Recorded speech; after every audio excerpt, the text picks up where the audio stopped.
नमस्कार। हमारे चैनल में आपका स्वागत है। मैं हूं रामचंद्र मौर्य। साथियों, आज 21 मई है और आज के ही दिन पूर्व प्रधानमंत्री राजीव गांधी की हत्या की गई थी चेन्नई में। भारत के 9वें प्रधानमंत्री श्री राजीव गांधी आज दुनिया में नहीं हैं, लेकिन उन्होंने अल्प समय में भारत को जिस तरह से साइंस, टेक्नोलॉजी और कंप्यूटर, आईटी से लैस किया था, इसके लिए वे हमेशा जाने जाएंगे। बहुत बहुत श्रद्धांजलि, सादर अभिवादन और श्रद्धांजलि ऐसे महापुरुष के लिए। लेकिन साथियों, आज हम चर्चा करेंगे एक ज्वलंत विषय पर कि भारत क्या टॉलरेंट हो गया है, असहिष्णु हो गया है। क्या भारत चला था विश्व गुरु बनने के लिए और वो हिंदू राष्ट्र पर अटक गया है? क्या भारत अर्थव्यवस्था के मामले में 5 ट्रिलियन इकोनॉमी इकट्ठा करने की बात कह रहा था और एक सबसे बड़े प्रजातंत्र के रूप में और सबसे बड़े अर्थव्यवस्था के रूप में उभरना चाहता था, लेकिन आज भारत कहाँ खड़ा है? आज हम बात करेंगे भारत के प्रधानमंत्री और भारत की शासन प्रणाली और भारत की राजनीतिक सामाजिक व्यवस्था का ढांचा किस तरह से ढह रहा है और इस पर विदेशी मीडिया और विदेशी उद्योगपतियों का क्या कहना है और भारत को दुनिया के देश किन नजरों से देख रहे हैं आजकल, हम इसके बारे में चर्चा करेंगे।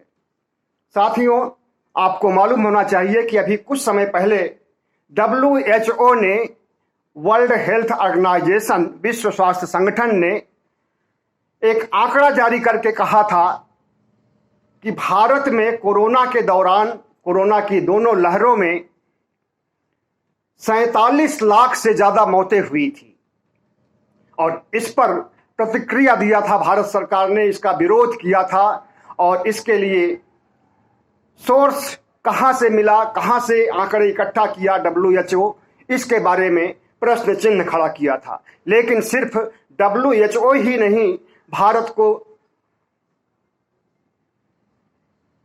सवालों के घेरे में खड़ा कर रहा है, बल्कि अमेरिका, जापान, चीन, दुनिया के बड़े बड़े देश आज भारत को कटघरे में खड़ा कर रहे हैं और भारत की छीछा लेदर कर रहे हैं, आलोचना कर रहे हैं, भर्त्सना कर रहे हैं। अभी थोड़े समय पहले जब प्रधानमंत्री नरेंद्र मोदी ने विदेशों में गेहूं के आयात पर रोक लगाई थी, तो उस समय भी दुनिया के तमाम देशों ने भारत के प्रधानमंत्री की कटु आलोचना की थी। यहां तक कि अमेरिका ने भी भारत के प्रधानमंत्री की आलोचना की थी, इनकी नीतियों पर और इनके एजेंडे पर और इनकी विचारधारा पर आज चारों तरफ सवाल उठ रहे हैं। भारत की मीडिया में कोई सवाल नहीं उठ रहा है, लेकिन विदेशों की मीडिया में और विदेशों के उद्योगपति, विदेशों के समाजसेवी और विदेशों के जागरूक इंसान यानी बुद्धिजीवी लोग भारत को सवालों के घेरे में खड़ा कर दिए हैं और नरेंद्र मोदी की प्रतिष्ठा आज दांव पर लगी हुई है। उधर चीन में दूसरा पुल भी बना लिया और बना रहा है। सीमा के उस तरफ चीन की जिस तरह से तैयारियां हो रही हैं, उसे देखते हुए क्या कहा जा सकता है कि एक दिन भारत खतरे में आने वाला है। इधर कोई तैयारी नहीं हो रही है और उधर तैयारियां ही तैयारियां हो रही हैं। सिर्फ पुल ही नहीं बनाया है, बल्कि कई गांव भी बसा लिए हैं, भारतीय क्षेत्र में घुस आए हैं, भारतीय क्षेत्र में चौकियां स्थापित कर लिए थे बहुत पहले ही, जिसके बारे में प्रधानमंत्री ने कहा था कि चीन न तो भारत के हिस्से में आया है और न आएगा। और इस तरह से उन्होंने जो बयान दिया था उसकी भर्त्सना हुई थी राष्ट्रीय स्तर पर, अंतर्राष्ट्रीय स्तर पर, और चीन को मौका मिल गया था, अपने को बेदाग और सही साबित करने के लिए उसे अवसर मिल गया था। उसी तरह की परिस्थितियां अंतर्राष्ट्रीय स्तर पर और भारत की विदेश नीति पर जिस तरह से राष्ट्रीय नहीं बल्कि अंतर्राष्ट्रीय मीडिया और अंतर्राष्ट्रीय उद्योगपति सवाल उठा रहे हैं, वह बहुत ही दुर्भाग्यपूर्ण है। सबसे बड़े लोकतंत्र के लिए खतरा नरेंद्र मोदी हैं। यह मैं नहीं कह रहा हूं, बल्कि अंतर्राष्ट्रीय मीडिया कह रहा है। द इकोनॉमिस्ट नामक अखबार ने इंटॉलरेंट इंडिया कह करके और उसके साथ में भारतीय जनता पार्टी के चुनाव चिन्ह कमल को अटैच किया है और अपने अखबार में छापा है, जिसकी दुनिया भर में चर्चा हो रही है और उस पर लिखा है इंटॉलरेंट इंडिया, असहिष्णु भारत। ऐसा भारत जहां पर धार्मिक उन्माद, सांप्रदायिक दंगे और अहिंसा के बजाय हिंसा की नीति चरम पर पहुंच चुकी है। आए दिन धर्म संसद आयोजित हो रही है, आए दिन हिंदू राष्ट्र बनाने के लिए शपथ खाई जा रही है, कस्में खाई जा रही हैं और इन चीजों पर, भारत की इन सभी गतिविधियों पर अंतर्राष्ट्रीय मीडिया और उद्योगपतियों, समाजसेवियों की नजर है और वे अपने अपने ढंग से प्रतिक्रिया दे रहे हैं। अंतर्राष्ट्रीय कारपोरेट ने जिस तरह से नरेंद्र मोदी की भर्त्सना की है और कहा है कि नरेंद्र मोदी एक तानाशाह हो गए हैं, एक हिटलरशाही भारत में बढ़ गई है और भारत में एक समुदाय विशेष को निशाना बनाया जा रहा है। सबसे बड़े लोकतंत्र के सामने आज सबसे बड़ा प्रश्न चिन्ह भी खड़ा हो गया है। वो सांप्रदायिकता को लेकर के है, CAA को लेकर के है, NRC को लेकर के है, किसानों की समस्याओं को लेकर के है और अर्थव्यवस्था को लेकर के है, महंगाई को लेकर के है। हर मुद्दे पर भारत सरकार, मोदी सरकार नाकाम है और इस नाकामी की गूंज भारत में ही नहीं बल्कि विदेशों में सुनी जा सकती है। वर्ल्ड इकोनॉमिस्ट फोरम में जॉर्ज सोरोज, जो कि अमेरिका के बहुत बड़े उद्योगपति हैं, समाजसेवी भी हैं, उन्होंने जो टिप्पणी की है उसके आधार पर कहा जा सकता है कि भारत को अच्छी नजरों से नहीं बल्कि गंदी नजरों से, बुरी नजरों से आजकल देखा जा रहा है। जॉर्ज सोरोज ने कहा है कि भारत के घटनाक्रम डराने वाले हैं। वहां का सांप्रदायिक माहौल और हिंसा से एक संप्रदाय विशेष को डराने और देश से निकालने और उन्हें भगाने की साजिश रची जा रही है। भारत के घटनाक्रम डराने वाले हैं और खुले समाज के लिए भारत का राष्ट्रवाद सबसे बड़ा दुश्मन है भारतवासियों के लिए। कश्मीर समस्या, CAA का हवाला देते हुए जॉर्ज सोरोज ने कहा कि भारत को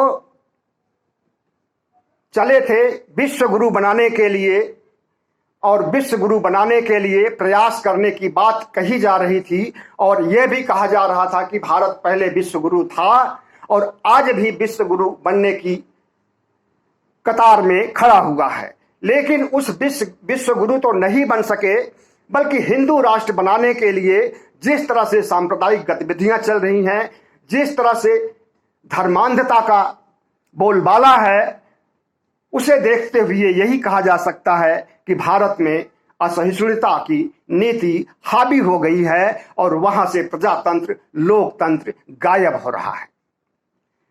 डेमोक्रेटिक इंडेक्स में 10 पायदान नीचे आ गया है भारत। मतलब विश्व के प्रजातंत्र, सबसे बड़ा प्रजातंत्र भारत प्रजातांत्रिक मूल्यों के संदर्भ में दुनिया के देशों से बहुत पीछे है।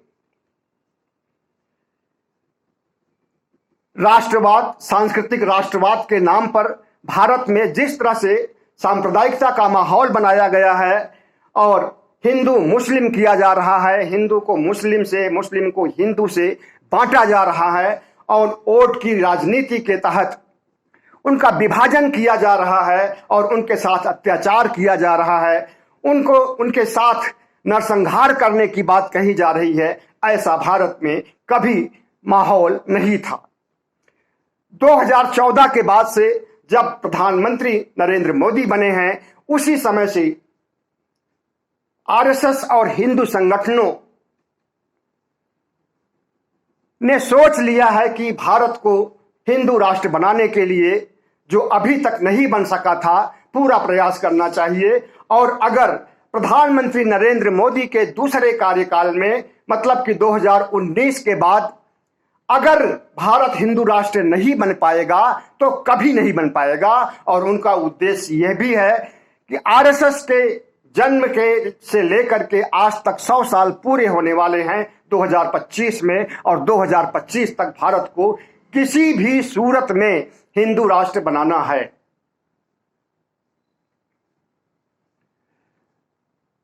चुनाव जीतने के लिए भारतीय जनता पार्टी जिस तरह से अलोकतांत्रिक गतिविधियां, असंवैधानिक गतिविधियां और चाणक्य बुद्धि को अपनाती है, इसकी भी चर्चा अंतर्राष्ट्रीय समाज में हो रही है। और वहां के अखबार आए दिन ऐसी आलोचनाएं करते हैं भारत की। आईएमएफ कह रहा है, आईएमएफ का मतलब होता है इंटरनेशनल मॉनेटरी फंड, कह रहा है कि दुनिया में आर्थिक मंदी के लिए भारत का योगदान 80% है। मतलब कि अपने देश की अर्थव्यवस्था को तो रसातल में धंसा ही दिया है, अंतरराष्ट्रीय अर्थव्यवस्था को भी डुबोने के लिए भारत का योगदान है। जिस तरह से प्रधानमंत्री नरेंद्र मोदी कभी कुछ कहते हैं, कभी कुछ कहते हैं। 13 अप्रैल को कहते हैं कि भारत के पास इतना गेहूं है कि पूरी दुनिया का पेट पाला जा सकता है, और अभी कुछ दिन पहले उन्होंने विदेशों में आयात हो रहे गेहूं को इनकार कर दिया आयात करने से, निर्यात करने से।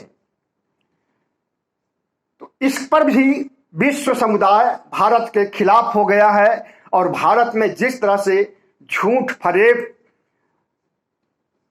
और सांप्रदायिक गतिविधियां फैली हुई हैं, और जिस तरह से भारत का आर्थिक, सामाजिक, नैतिक क्षरण हो रहा है, पतन हो रहा है, यह किसी से छिपा हुआ नहीं है। लोकतांत्रिक तरीके से चुने जाने के बावजूद भारत को हिंदू राष्ट्र बनाना चाहते हैं प्रधानमंत्री नरेंद्र मोदी जी और आरएसएस प्रमुख मोहन भागवत। और उनका साथ देने के लिए उनकी पूरी भगवा टीम उनके साथ खड़ी है, और आए दिन हिंदू राष्ट्र बनाने के लिए ललकारती है, शपथ लेती है, और शपथ में कहती है कि हिंदू राष्ट्र बनाने के लिए मार डालेंगे, काट डालेंगे, जैसा भी होगा हम हिंदू राष्ट्र जरूर बनाएंगे।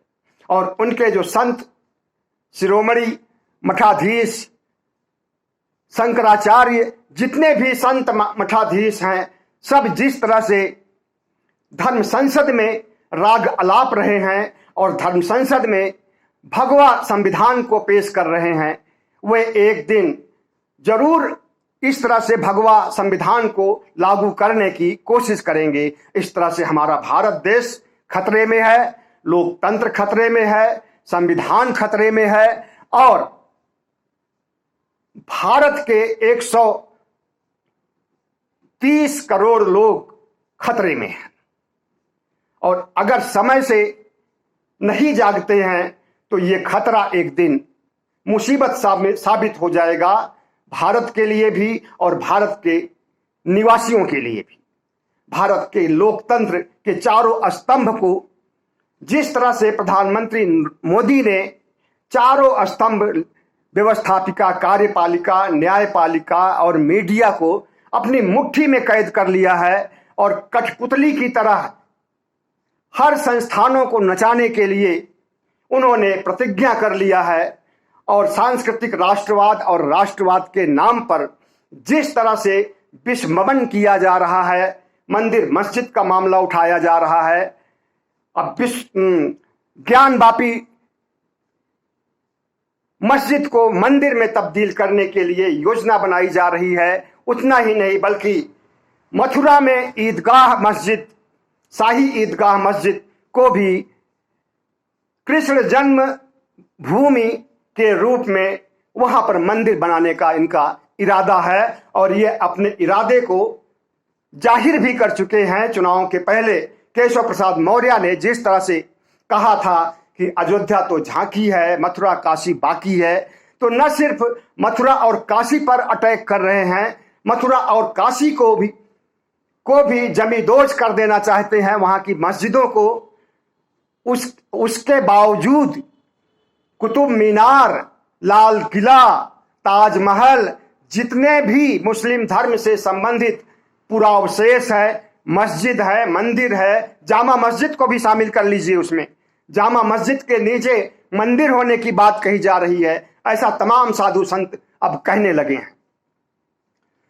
जबकि प्लेसेज ऑफ वर्शिप 1991 ऐसा कानून संसद में बनाया गया है कि अयोध्या के अलावा कहीं पर भी विध्वंस कार्य और निर्माण कार्य स्वीकार्य नहीं होगा भारत में, और यह कानून संसद ने बनाया है।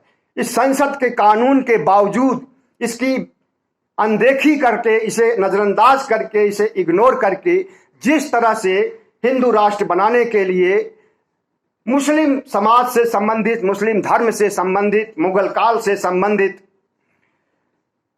विश्व स्तर के पर्यटन स्थलों और मस्जिदों को निशाना बनाया जा रहा है, यह बहुत ही दुर्भाग्यपूर्ण और निहायत आपत्तिजनक है।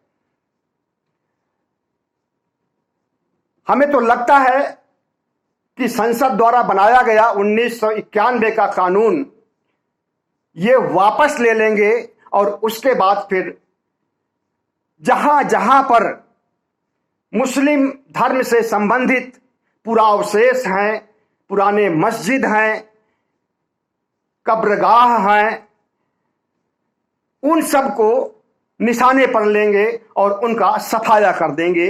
यही रणनीति बनाई जा रही है और इसी रणनीति को एक गुप्त एजेंडा के रूप में आरएसएस बनाता है और बाकी उसके सारे संगठन इसे लागू करते हैं। तो इसकी भर्त्सना होनी चाहिए।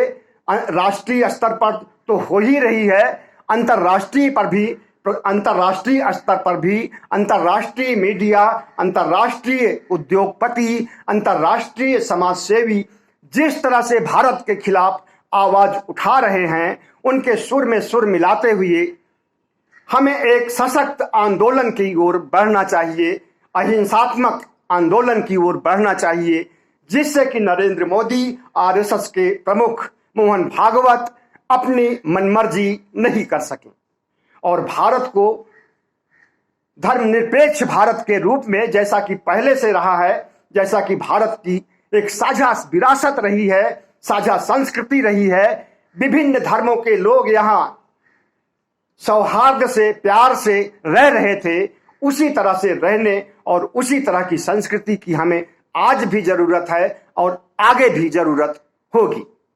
तो इन कट्टरपंथी हिंदुओं, जिनकी संख्या बहुत कम है, 10% से ज्यादा नहीं होंगे, अगर ये कहते हैं कि भारत में 80% हिंदू हैं, तो उसमें से 10% ही कट्टर हिंदू हैं, जो ये छद्म राष्ट्रवाद के नाम पर, छद्म सांस्कृतिक राष्ट्रवाद के नाम पर जो घिनौना खेल खेल रहे हैं। इसमें ज्यादा हिंदू नहीं हैं, ज्यादा हिंदू धर्मनिरपेक्ष हैं, ज्यादा हिंदू साझा संस्कृति में विश्वास करते हैं, ज्यादा हिंदू सभी धर्मों के साथ मिलजुल करके रहना चाहते हैं, ज्यादा हिंदू सहिष्णु हैं, उनके अंदर दया है, करुणा है, मानवता है, इंसानियत है और इन मुट्ठी भर चरमपंथियों के खिलाफ आक्रोश भी है। तो साथियों, भारत में जिस तरह से आजकल हर तरह से संस्कृति का क्षरण हो रहा है, राजनीति का क्षरण हो रहा है। राजनीति में है कि विपक्ष के सारे नेताओं के खिलाफ ID, ED, IT, income tax, CBI, ED सबको लगा दिया जाता है। और लालू यादव जैसे लोगों को तो आपने देखा ही है कि कितना तंग किया जाता है। और अभी कल परसों भी उनके यहाँ सीबीआई के छापे पड़े हैं। और किस लिए छापे पड़े हैं? अगर वही लालू यादव अभी आकर के भारतीय जनता पार्टी में शामिल हो जाएं तो उनके सारे गुनाह माफ हो जाएंगे। भारतीय जनता पार्टी एक ऐसी वॉशिंग मशीन है, कपड़े साफ करने की मशीन है, लोगों का दिमाग साफ करने की मशीन है। जहां पर कोई अपराधी, कोई आपराधिक मानसिकता का नेता आता है तो वो बिल्कुल बेदाग हो जाता है। और विपक्ष में अगर कोई धर्मनिरपेक्ष है, विपक्ष में कोई समानता के अधिकार को लाना चाहता है, समतावादी है, समाजवादी है, विपक्ष में कोई कम्युनिस्ट है, तो उसके ये दुश्मन बने हुए हैं। और विपक्ष को ही नहीं बल्कि नेहरू तक को ये अपना दुश्मन मानते हैं, जिन्होंने भारत का निर्माण किया था, भारत की नींव रखी थी और भारत में सरकारी कंपनियों को खड़ा किया था और भारत की अर्थव्यवस्था को मजबूत किया था। उन नेहरू को ये दुश्मन मानते हैं। इस तरह से प्रधानमंत्री नरेंद्र मोदी और आरएसएस प्रमुख मोहन भागवत जो घिनौना खेल खेल रहे हैं, ये ज्यादा समय तक तो नहीं चलेगा, लेकिन जब तक इनका कार्यकाल है, दूसरा कार्यकाल और आखिरी कार्यकाल है, तब तक ये इनके हाथ में ताकत है, राजनीतिक ताकत है, इनकी सरकार है और सरकार में इनके लोग हैं। इनका एक बहुत बड़ा संगठन है आरएसएस, जो कि हिंसा पर आधारित है और हिंसात्मक गतिविधियां करता है, शस्त्र की पूजा करता है और शस्त्र की ट्रेनिंग देता है और तमाम से दंगे फसाद के लिए जिम्मेदार है। तो ये असामाजिक तत्व इन्हें भी कहा जा सकता है और राष्ट्र विरोधी तत्व भी कहा जा सकता है और समाज का दुश्मन भी कहा जा सकता है। और ऐसे दुश्मनों से और ऐसे देशद्रोहियों से सावधान रहने के लिए हमें, आपको और सबको सोचना चाहिए। अंतर्राष्ट्रीय बिरादरी भी, अंतर्राष्ट्रीय मीडिया भी, अंतर्राष्ट्रीय बुद्धिजीवी भी आपका साथ देने के लिए तैयार बैठे हुए हैं। बहुत बहुत धन्यवाद। हमारे चैनल को सब्सक्राइब कीजिएगा, लाइक कीजिएगा और शेयर कीजिए।